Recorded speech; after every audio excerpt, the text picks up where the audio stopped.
আজকে আমরা এমন একজন মানুষের সাথে কথা বলবো যার কথা শুনলে আপনাদের অবশ্যই ভালো লাগবে এবং জীবন সম্বন্ধে অনেক কিছু উপলব্ধি করতে পারবেন। আমরা তো সবসময় বাসে যাতায়াত করি, বাসের সিটে হেলান দিয়ে নিশ্চিন্তে ঘুমাই, কিন্তু আমাদের বাসের চাকা সচল রেখে যে আমাদের নিশ্চিন্তে গন্তব্যে পৌঁছে দেয় তার জীবনে কী ঘটে সেই রোমাঞ্চকর মুহূর্ত এবং অভিজ্ঞতাগুলোই আজকে আপনাদের সাথে শেয়ার করব। তো চলুন আর দেরি না করে শুরু করি। ভাইয়া কেমন আছেন? জি ভাইয়া, আপনার নামটা যদি বলতেন। আমার নাম ফুলের যাদব। আপনি বর্তমানে কোন পরিবারের সাথে সংযুক্ত আছেন এবং কী করছেন যদি একটু আপনার না জানা গল্পগুলো আমাদের সাথে শেয়ার করতেন। বর্তমানে সাকুরা পরিবহনে আছি, সাকুরা এসিতে ড্রাইভার। তো আপনার পরিবহন জগতে আসার গল্পটা যদি একটু সংক্ষেপে বলতেন। এটা আমার পেশা ছিল না, এই শখের মাধ্যমে আসা। ছোটবেলা থেকে বেরোর প্রতি খুব নেশা ছিল, নেশা থেকেই এখন এটা পেশা হয়ে গেছে। ভাইয়া, আপনার পরিবহন জগতে আসার গল্পটা একটু শুনতে চাই, কিভাবে পরিবহন জগতে আসা।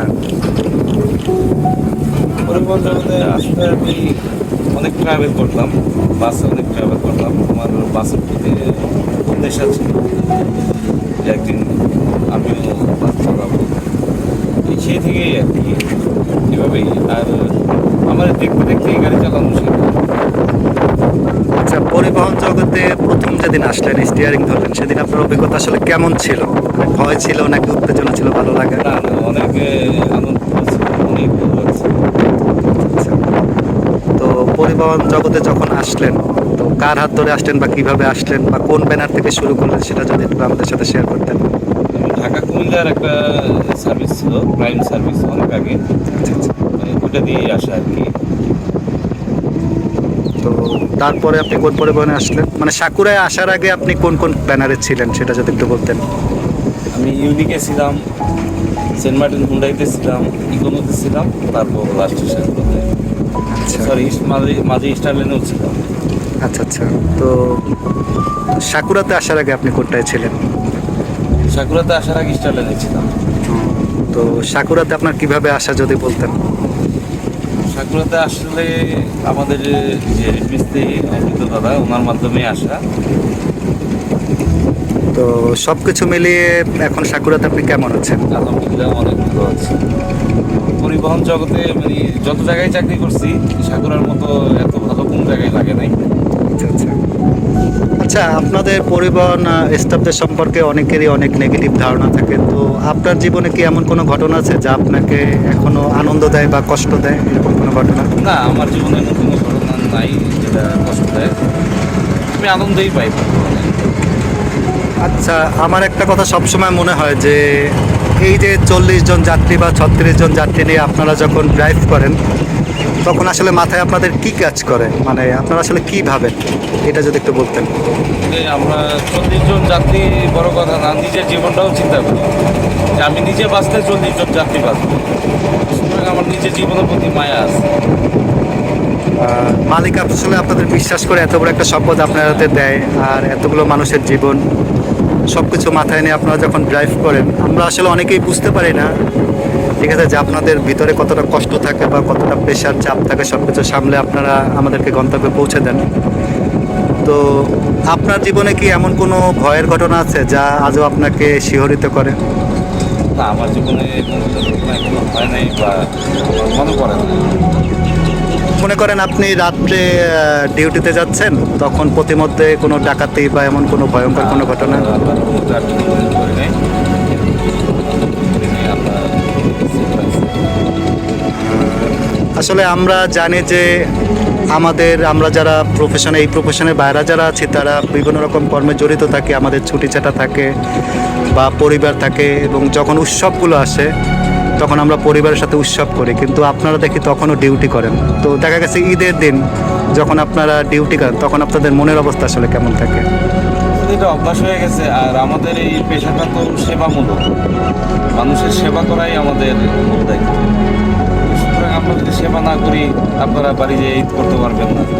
তো আপনাদের জন্য আমাদের আনন্দগুলো বিসর্জন দিয়ে। আচ্ছা, বাড়ি থেকে যখন আপনার সন্তান জানতে চায় যে বাবা কখন আসবেন, তখন আপনার বুকের ভিতরটা আসলে কেমন করে? অবশ্যই খারাপ লাগে। তো ইচ্ছে করে না যে ওদের জড়িয়ে ধরে বা ওদের সাথে একটু ঈদের আনন্দ ভাগাভাগি করি এরকম কোনো কিছু? ইচ্ছে করলেও তো পারা যায় না।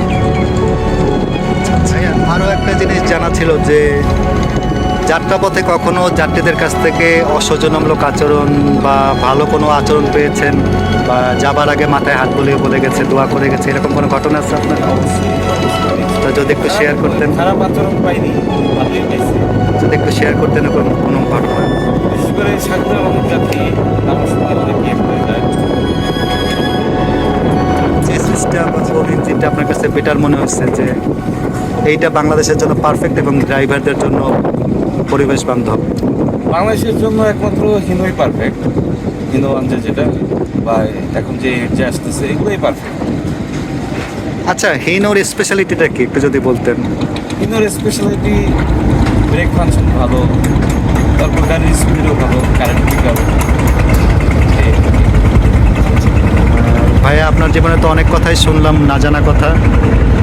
তো যাত্রী ভাইদের প্রতি বা পরিবহন সেক্টরের প্রতি আপনার কোনো পরামর্শ আছে কিনা যদি একটু বলতেন, বা কিছু বলার আছে কিনা? যাত্রীবাহীদের প্রতি একটাই অনুরোধ যে আমাদের সাথে আসলে আমাদের পরিবহন শ্রমিকদের সাথে ভালো ব্যবহার করবেন, ভালো আচরণ করবেন, আপনারাও ভালো কিছু পাইবেন। কারণ দেখা যায় আসলে হাতের পাঁচ আঙ্গুল তো সমান হয় না, ভালো খারাপ সবার ভিতরেই আছে, পরিবহন স্টাফদের ভিতরেও খারাপ আছে, হ্যাঁ, আবার ভালো আছে, যাত্রীদের ভিতর ভালো মন্দ আছে, সব কিছু মিলিয়ে ওভারঅল আমার মনে হয় আপনারা যে সার্ভিসটা দেন আমাদের একটু ধৈর্যশীল হওয়া উচিত।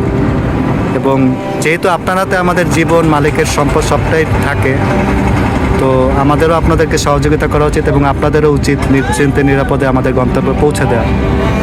তো আপনার জীবনের শেষ ইচ্ছাটা কি, যে যদি একটু বলতেন? আমার জীবনে শেষ ইচ্ছা আমি দুটা গাড়ি কিনবো, দুটা গাড়ি কিনবো। এটাই। আর পরিবার সন্তানদের নিয়ে কোনো পরিকল্পনা বা চিন্তা? পরিবার সন্তানদের নিয়ে ওদের জন্যই তো কষ্ট করি, ওরা ভালো থাকে, ওদেরকে ভালো রাখতে পারি। এই নিয়ে। আচ্ছা ভাইয়া, আপনার সাথে কথা বলে অনেক ভালো লাগলো, সময় দেওয়ার জন্য। আপনাকে আপনার পেজের ভিউয়ার যারা আছে তাদের